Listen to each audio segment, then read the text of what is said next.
আসসালামু আলাইকুম। ওয়েলকাম করছি আরএন স্পোর্টসে ইউটিউব চ্যানেলও এবং ফেসবুক পেজ থেকে যারা দেখছেন তাদেরকে অনেক ধন্যবাদ। তো চ্যাম্পিয়ন্স ট্রফি দল ঘোষণা করা হয়েছে।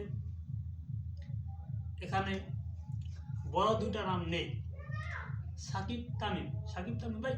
এখন দেখেন দুইটা ভাই দুই ধরনের ভাই, দুই ধরনের না থাকার কারণ দুই ধরনের।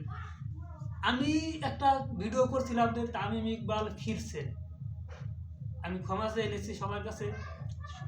মানে আমি ভাই মানুষের মন তো চেঞ্জ হয়, সবসময় চেঞ্জ হইতে।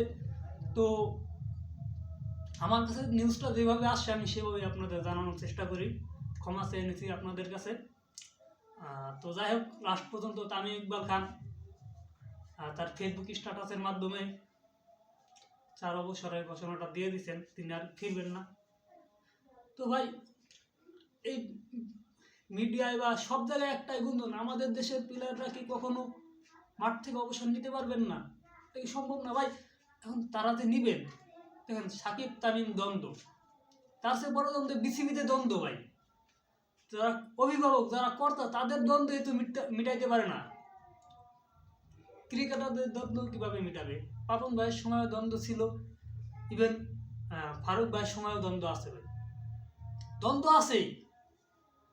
এখন ভাই, এখন আপকামিং ক্রিকেটার যারা আছেন ভাই, তাদেরকে আমি হাত জোর করে বলি ভাই, দেখেন দেখছেন তো, মানে হ্যাঁ ভাই আপনি স্টার ঠিক আছে, দেশের ঊর্ধ্বে আপনি না ভাই, দেশের ঊর্ধ্বে কেউ না ভাই।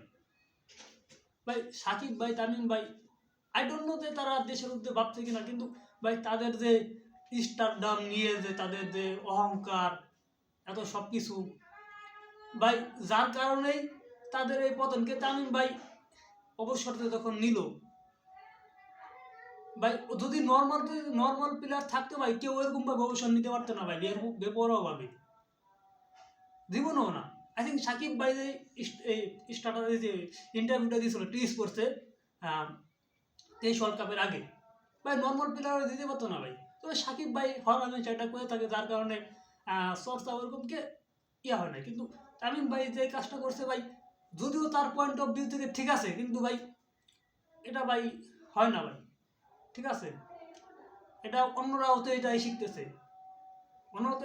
ভাই। তো যাই হোক ভাই, যা হয়েছে ভাই, ভাই এখন যে ক্রিকেটাররা যারা আছেন ভাই, এই দুইটা ঘটনা দেখে তো আপনারা বুঝতে পারলেন। আপনাদের যদি শিক্ষা হয় তো ভাই ভালো ভাই, না হলে ভাই এটা দেখে মেমোরিতে ঢুকান, শিক্ষা নেন ভাই, যে কি হয়। সাকিব ভাই যেমন রাজনীতিতে ঢুকছে, যার কারণে তার কেরিয়ার ধ্বংস ভাই। শুধুমাত্র 7 মাসের এমপি ছিল ভাই, 7 মাস এমপি থাকার কারণে তার কেরিয়ার শেষ। এরপরে তামিম ভাই তার ইগোর কারণে তার কেরিয়ার ইটে টানতে হচ্ছে বাধ্য হয়ে ভাই, ইগোর কারণে শুধুমাত্র। তো ভাই সবার কাছে হাত জোর করছি ভাই, আবার হাত জোর করে বলছি ভাই, এইসব থেকে দূরে থাকবেন ভাই, এইসব থেকে দূরে থাকবেন। আর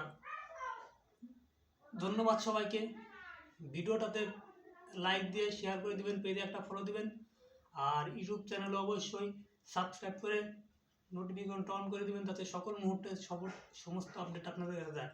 ধন্যবাদ সবাইকে, আল্লাহ হাফেজ।